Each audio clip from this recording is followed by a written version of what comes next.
लाश लड़की और गुफ के गुनाहगार किस्त नंबर 7।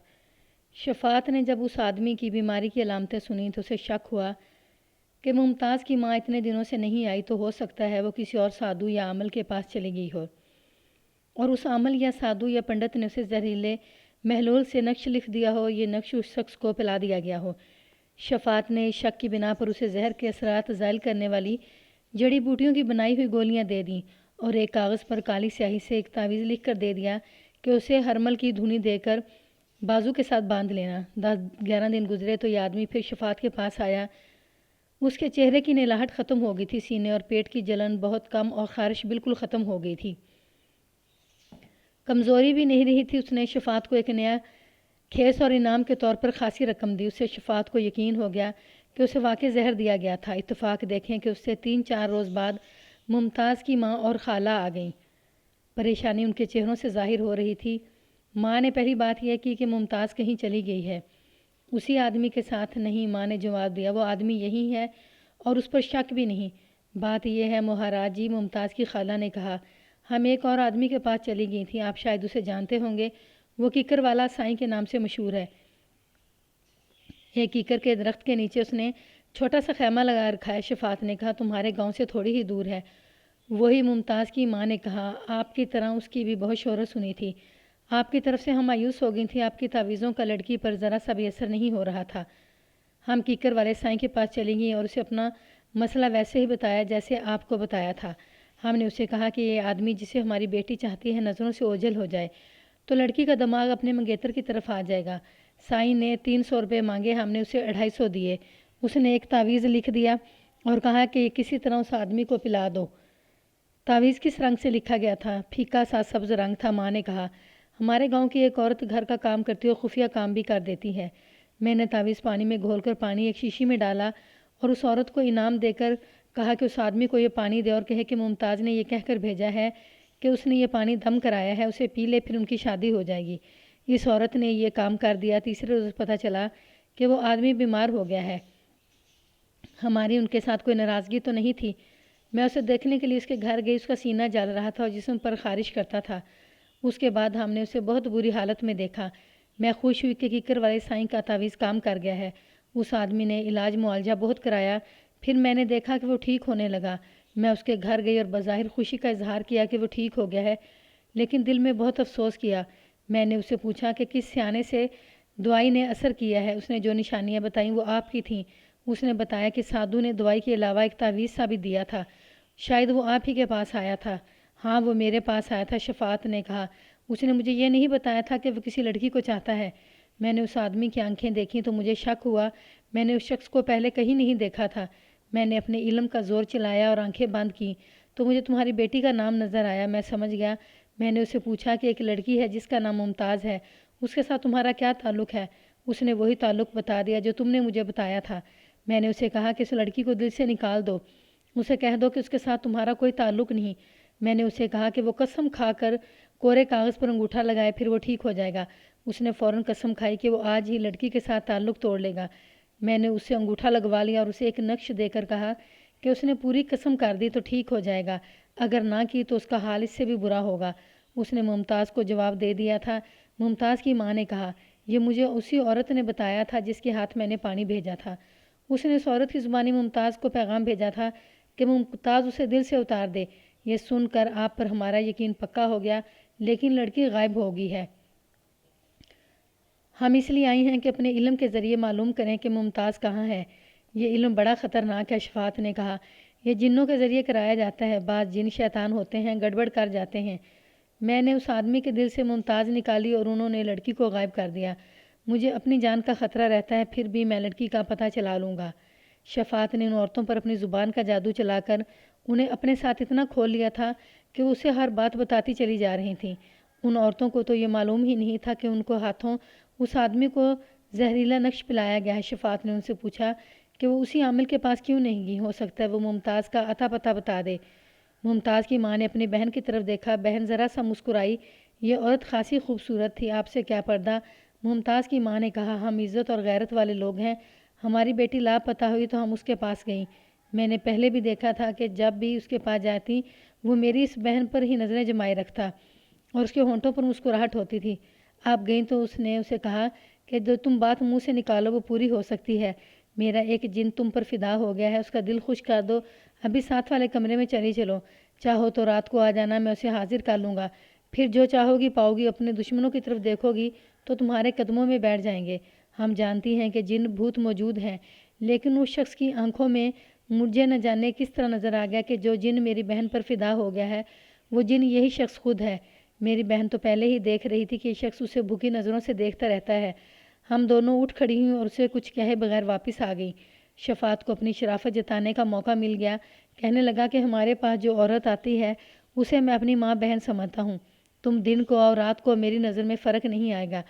क्या तुमने थाने में अपनी बेटी की गुमशुदगी की रिपोर्ट दर्ज करवाई है? शफात ने पूछा। नहीं, मुमताज़ की माँ ने जवाब दिया।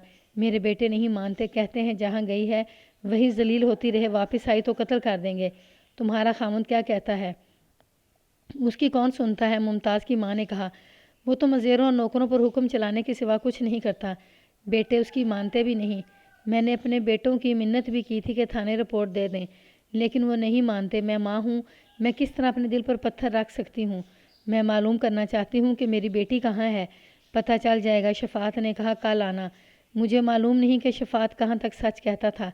उसने मुझे ये वाक़या सुनाते हुए कहा, एक तरीका होता है जो अगर ठीक तरह किया जाए तो गुमशुदा आदमी का कुछ इशारा मिल जाता है। मैंने रात को वो अमल किया तो मुझे ऐसा इशारा मिला जैसे लड़की मारी गई है, यानी कत्ल हो गई है या किसी और तरह मर गई है। मैंने इस इशारे को सही न समझा। मेरा ख्याल था कि मेरा अमल गलत है। अगली सुबह मुमताज़ की माँ और खाला आ गईं। मैंने उन्हें कहा कि अभी कुछ पता नहीं चल रहा, आज रात पता चल जाएगा। मुझे यकीन नहीं था कि मैं पता चला लूँगा। इस सूरत में हमारे पास ऐसे अल्फाज होते हैं जिनसे साइल को धोखे में रखा जा सकता है। मैंने उन्हें अल्फाज के जादू में लाकर चलता किया और कहा कि कल आएँ। शफात ने मुझे बताया कि कुछ भी पता ना चले तो गुमशुदा फ़र्द के लवाहकीन को कोई अमल बता दिया जाता है कि ये करें या ये पढ़ें तो उन्हें इशारा मिलेगा कि गुमशुदा फ़र्द कहाँ है। ऐसा इशारा कभी नहीं मिलता और वो भटकते रहते हैं, हत्ता कि गुम हो जाने वाला वापस आ जाता है या कहीं मिल जाता है या उसकी लाश मिल जाती है। इससे अगले दिन एक आदमी शफात के पास आया जिसकी उम्र 27 साल के करीब होगी। वो शक्लो सूरत, चाल ढाल और लिबास से अमीर देहाती लगता था। उसने आते ही बड़े पंडित जी का पूछा। शफात ने बताया कि वही बड़ा पंडित है। उस आदमी ने 5 रुपये शफात के हाथ में दिए। क्या मुश्किल है? शफात ने साधुओं के अंदाज से उससे पूछा। मेरा नाम फ़िरोज़ है पंडित जी, उस आदमी ने कहा और बताया कि वो मुमताज़ के गांव से आया है। फिर कहने लगा, मैं मुमताज़ का बड़ा भाई हूँ।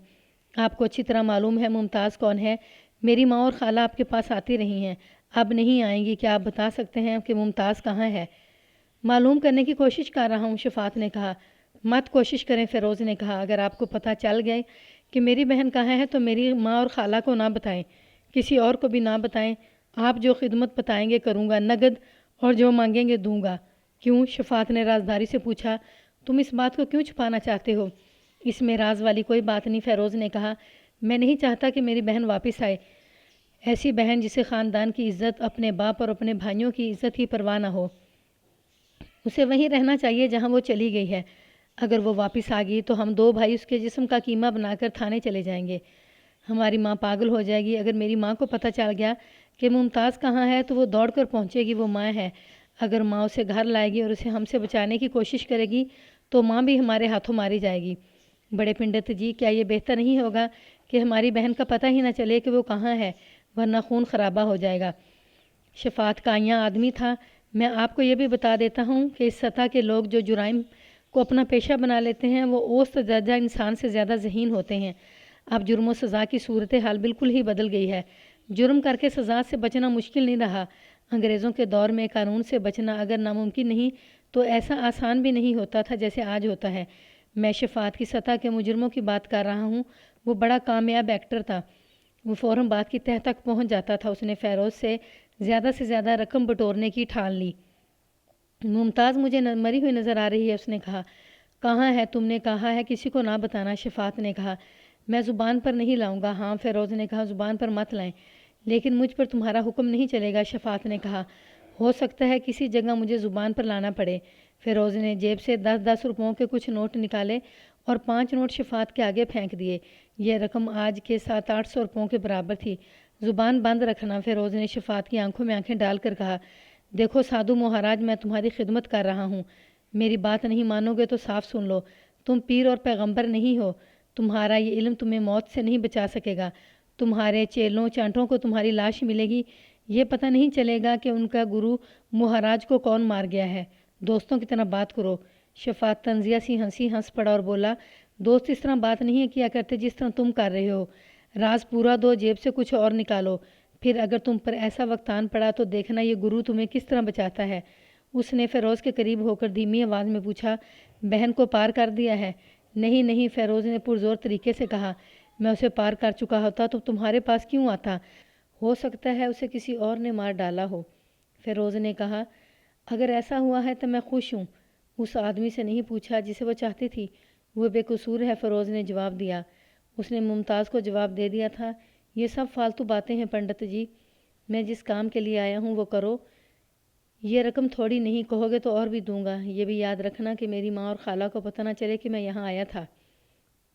इतने ही नोट और दे दो, शफ़ात ने कहा। फ़िरोज़ ने बड़े गुस्से से 50 रुपये और शफ़ात के आगे फेंक दिए और चला गया। बोलते बोलते शफ़ात इस तरह चौंक पड़ा जैसे किसी ने उसे सुई चुभो दी हो, या जैसे उसे किसी कीड़े मकोड़े ने काट लिया हो। वो आंखें फाड़े हुए इधर उधर देखने लगा। उसके चेहरे पर खौफ का बड़ा साफ तासुर आ गया। आपने कुछ देखा था मलक साहब? उसने कदरे कांपती हुई आवाज़ में पूछा। ना यार, मैंने कहा, मैंने तो यही देखा है कि तुम अचानक डर गए हो। क्या नज़र आया है? किसी चीज़ ने मेरे दिल को बड़ी ज़ोर से पकड़ लिया था। उसने कहा, मैंने शायद सफ़ेद कपड़ों में किसी को देखा है, वो उड़ गया है। तुम्हारा वहम है शुफ्ता। मैंने कहा, चरस का कश लगा लो। उसने टोपी में तंबाकू के साथ चरस तो भर ली, लेकिन वो नॉर्मल नहीं था। उसने टोपी का सारा तंबाकू पी लिया। इससे वो संभल गया। मैं बड़ी ख़तरनाक लाइन पर चढ़ गया हूँ, उसने कहा। लोग कहा करते हैं कि जिसके कब्ज़े में जिन होते हैं वो जिन्नों के हाथों मरता है। ये गलत है। ये सब उसी इल्म का चक्कर है जिसे लोग काला इल्म कहते हैं। यह उल्टा पड़ जाए तो बुरी मौत मारता है। मुझे एक झटका सा पड़ा है। मैं उसकी ये कहानी इसलिए नहीं सुन रहा था कि ये बड़ी दिलचस्प और सनसनीखेज़ कहानी थी। मैं तो उस लाश के मुतल्लिक सुराग तलाश कर रहा था जो नाकाबिले शनाख्त हालत में मिली थी। कभी ऐसे पता चलता था जैसे शफ़ात से मुझे सुराग मिल रहा है, कभी ऐसे जैसे मेरा वक्त तबाह हो रहा है। अगर थक गए हो तो थोड़ी देर के लिए सो जाओ, मैंने उससे कहा। नहीं मलक साहब, उसने कहा, मेरी बात पूरी सुन लो। मैं यकीन से नहीं कह रहा कि वो लाश मुमताज़ की थी। मैं आपको सारी बात सुना देता हूँ। सुराग लगाना आपका काम है। उसके बाद वो बोलता तो रहा, लेकिन साफ पता चलता था कि वो उखड़ गया है। उसके बोलने में पहले वाली जान नहीं रही थी। सूरज गुरूब हो चुका था। वो मुझे सुना रहा था कि उन्हीं दिनों अली रज़ा ने उसके साथ शकूरी के मुतल्लिक बात की कि ये लड़की रात को बाहर आ जाए तो अली रज़ा उसे ख़राब करके छोड़ देगा। ये सारा वाक़या तो आप पहले पढ़ चुके हैं कि शफ़ात ने किस तरह शकूरी को घर से निकाला था। शकूरी के लापता होने के तीसरे चौथे रोज़ शफ़ात को उसके चेलों ने बताया कि 2-2.25 मील दूर एक वीरान जगह से एक औरत की लाश मिली है। चेलों ने उसे यह भी बताया था कि लाश खाई हुई है और पहचानी नहीं जा सकती। शफ़ात ने यह सुना था कि इस लाश को शकूरी की लाश लिख दिया गया था, लेकिन उसने इस तरफ ज़्यादा ध्यान न दिया। क्या तुम्हें मुमताज़ याद नहीं आई थी? मैंने शफ़ात से पूछा। तुम्हें ऐसा ख्याल नहीं आया था कि ये लाश मुमताज़ की हो सकती है? नहीं, उसने जवाब दिया। मुझे कोई ख्याल नहीं आया था। 3-4 दिनों बाद मैं वहाँ से गुज़रा तो एक जगह ज़मीन पर कुछ निशान से नज़र आए।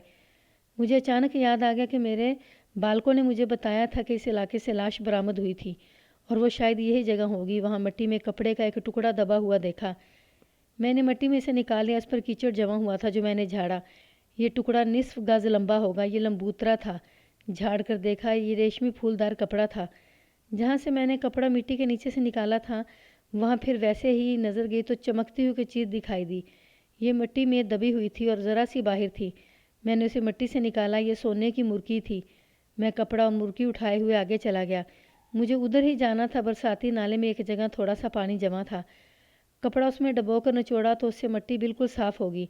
मैंने उसे धोने की ज़रूरत इसलिए महसूस की थी कि इस कपड़े पर मुझे कुछ शक हुआ था। कपड़ा धुलकर सामने आया तो मुझे मुमताज़ याद आ गई। आपको याद होगा कि मुमताज़ की माँ और खाला पहले रोज़ शफ़ात के पास गईं और उसे कहा था कि मुमताज़ अपने मंगेतर की बजाय किसी और को पसंद करती है।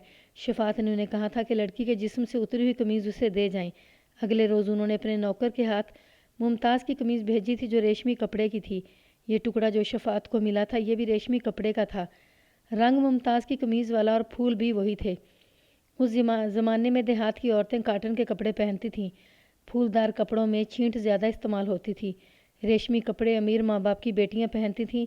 मुमताज़ अमीर ज़मींदार की बेटी थी। मुमताज़ की कमीज़ शफ़ात के पास आई थी तो वो उसे बहुत देर तक देखता रहा था। ये कपड़ा उसे बहुत अच्छा लगा था। उस कपड़े का एक टुकड़ा थाने में भी आया था जो महफूज पड़ा था। ये एक हेड कांस्टेबल आया था, उसी से पता चला था कि ये लाश शकूरी की नहीं थी। मैंने ये टुकड़ा निकालकर शफ़ात को दिखाया। उसे गौर से देखे बगैर उसने कहा कि ये वही कपड़ा है। मैंने उससे पूछा कि वो टुकड़ा जो उसे मिला था वो उसके पास है, महफूज है या नहीं। मैं कुछ नहीं कह सकता। शफ़ात ने बताया, मेरी गुफ़ में पड़ा होगा, मेरे पास मुर्गी महफूज पड़ी है, इस वक्त गुफ़ में है, वो सुबह सवेरे आपके पास भेज दूंगा। मैंने शफ़ात से कुछ और बातें पूछी और उसे जाने की इजाज़त दे दी। एक कांस्टेबल को उसके साथ इसलिए भेजा कि वो शफ़ात से कपड़े का टुकड़ा और मुर्गी ले आए। शफ़ात से मैंने ये भी कहा कि उसने शकूरी के कानों से जो झुमके उतारे थे वो भी भेज दे। शफ़ात और कांस्टेबल के जाने के बाद मैं सोचों में गुम हो गया। इस नाकाबिल शनाख्त लाश का मुअम्मा हल करना था। अगर लाश मुमताज़ की थी तो ये वारदात कत्ल की भी हो सकती थी, ख़ुदकुशी की भी। मैंने शफ़ात की इतनी लंबी रुदाद एक सुराग रसां की हैसियत से सुनी थी। मुझे कुछ इशारे मिले थे। अगर मुमताज़ ने ख़ुदकुशी की थी तो उसकी लाश उसके गांव से 4 मील दूर किस तरह पहुंची? ख़ुदकशी की वजह यही हो सकती थी कि वो जिसे चाहती थी उसे उसने जवाब दे दिया था। ये ख्याल भी आया कि ज़रूरी नहीं कि शफ़ात ने मुझे हर बात सही बताई हो या उसे मुमताज़ की माँ और खाला ने हर एक बात बताई हो। मेरा ख्याल था कि मुमताज़ का ताल्लुक़ किसी और के साथ भी था। उसे जवाब मिला तो वो दूसरे के साथ घर से निकल गई और रास्ते में कत्ल हो गई। कातिल वही हो सकता था जिसके साथ वो घर से गई थी। उसने मुमताज़ को रास्ते में बेआबरू किया और कत्ल करके लाश दबा दी। कत्ल का शक उसके पहले चाहने वाले पर नहीं किया जा सकता था, वो तो उसके साथ ताल्लुक़ तोड़ चुका था। अगर ऐसा नहीं हुआ तो भाइयों को फ़ौरन पता चल गया कि बहन घर से निकल गई है। उन्होंने ताक़ुब किया और बहन को एक आदमी के साथ जाता पकड़ लिया। वो आदमी भाग गया और भाइयों ने बहन को कत्ल करके लाश वहीं दबा दी। मुमताज़ के साथी का कत्ल होना लाजमी था, वो इसलिए बच गया होगा कि वो भाग गया। और दूसरी वजह यह कि भाइयों को मालूम ना हो सका कि वो आदमी कौन था। शफ़ात के बयान के मुताबिक ये वो आदमी नहीं था जिसका जिक्र मुमताज़ की माँ और खाला ने किया था। भाइयों पर मुझे इस वजह से भी शक हो रहा था कि बड़े भाई ने शफ़ात से कहा था कि वो अपने इल्म के ज़ोर से अगर मालूम कर ले कि मुमताज़ कहाँ है तो किसी को ना बताए। उसने वजह यह बताई थी कि उसकी बहन वापस आ गई तो उसके हाथों मारी जाएगी। मेरा ख्याल था कि वजह यह नहीं थी सुभाई ने अकेले या दोनों भाइयों ने मुमताज़ को कत्ल कर दिया था। शफ़ात ने जब उसे कहा कि उसे उसकी बहन की लाश नज़र आ रही है तो भाई ने शफ़ात को मुँह मांगे पैसे दिए थे। मुझे अपने एक हेड कांस्टेबल की बात याद आई। सबसे पहले उसने मुझे बताया था कि लाश नाकाबिले शनाख्त थी और सब इंस्पेक्टर बिमल दास और ASI नारायण ने शकूरी के माँ बाप को डरा धमकाकर उनसे तस्दीक कराई थी कि लाश उनकी बेटी की है। इस हेड कांस्टेबल ने कहा था कि बिमल दास और नारायण मिलकर गड़बड़ करते थे। उसने ये भी कहा था कि बिमल दास ने लाश की गलत शनाख्त करके कुछ कमाया है। ये बात याद आती तो मैं इस शक पर भी गौर करता कि मुमताज़ को कत्ल करने वाले ने बिमल दास की मुट्ठी गर्म की होगी और बिमल दास ने लाश की गलत शनाख्त करा के कातिल को बचा लिया होगा। रात को मैं घर चला गया था। जिस कांस्टेबल को मैंने शफ़ात के साथ भेजा था वो मेरे घर आ गया। वो मुर्गी और शकूरी के झुमके शफ़ात से ले आया था। कपड़े का वो टुकड़ा उसे नहीं मिल सका था जो उसे लाश की बरामदगी की जगह से मिला था। उसे संभाल कर रखने की ज़रूरत ही क्या थी। शफ़ात साधु था, पुलिस का अफसर तो नहीं था। मैंने मुर्गी देखी, ये वज़नी थी और इसमें 2 नग भी जुड़े हुए थे। देहाती औरतें मुर्गियाँ पहना करती थीं, लेकिन ये वज़नी मुर्गी किसी आम औरत की नहीं लगती थी। ये मुर्गी यकीनन लाश के कान से उतरी थी। दरिंदों ने चेहरा भी खा लिया था। ये मुर्गी कान से अलग होगी, दूसरे किसी गीदड़, भेड़िए या कुत्ते के पेट में लाश के दूसरे कान के साथ ही चली गई होगी। मुर्गी के मुतल्लिक मुझे तफ्तीश करनी थी। कांस्टेबल मेरे पास बैठ गया। मलक साहब, उसने कहा, इस साधु ने रास्ते में मुझे डरा दिया था। जब वो अपनी गुफ्त से थोड़ी दूर रह गया तो इस तरह डर कर रुक गया जैसे कोई जानवर बिदक कर रुक जाता है। मैं डर गया। साधु मेरे करीब हो गया और हर तरफ देखने लगा। मैंने उससे पूछा कि क्या हुआ है। उसने मुझसे पूछा कि तुमने कुछ देखा है। मैंने कहा मैंने तो कुछ नहीं देखा। वो कहने लगा कि वो फिर आगे हैं, मुझे ज़िंदा नहीं छोड़ेंगे। मैंने पूछा ये कौन है, उसे कौन नज़र आया है। उसने कहा कि मुवक्किल जिन्नात हैं। मैंने उनसे एक काम कराया था, वो तो उन्होंने कर दिया है, लेकिन मेरे पीछे पड़ गए हैं।